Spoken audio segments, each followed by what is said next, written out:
gris comme la mer. Son visage allongé, anguleux, reflétait la sérénité, alors que celui de son épouse était aussi changeant que chandelle au vent. Il ne portait ni barbe ni moustache, d'où cette apparence nette que j'appréciais. « Que faisiez-vous là, Griette » demanda-t-il. Sa question me surprit, mais je n'en laissai rien paraître. « Je coupais des légumes pour la soupe, monsieur. » J'avais l'habitude de disposer les légumes en cercle, par catégorie, comme les parts d'une tarte. Il y avait 5 parts, choux rouges, oignons, poireaux, carottes et navets.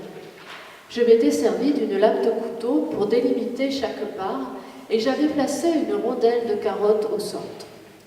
L'homme tapota sur la table. « Est-ce dans cet ordre qu'ils iront dans la soupe » me demanda-t-il en étudiant le cercle.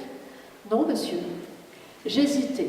Je n'aurais pu expliquer pour quelle raison je les avais arrangés de la sorte.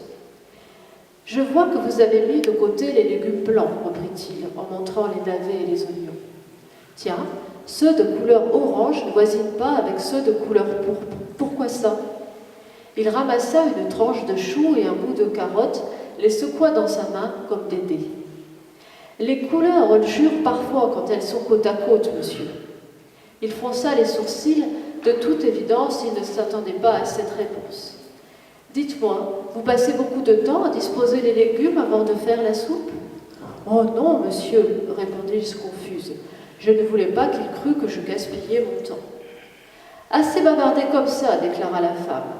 Nous disons donc à demain ?»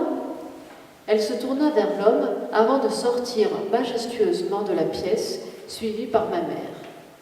L'homme jeta un dernier coup d'œil à ce qui devait être la soupe, puis il me salua de la tête et suivit les femmes.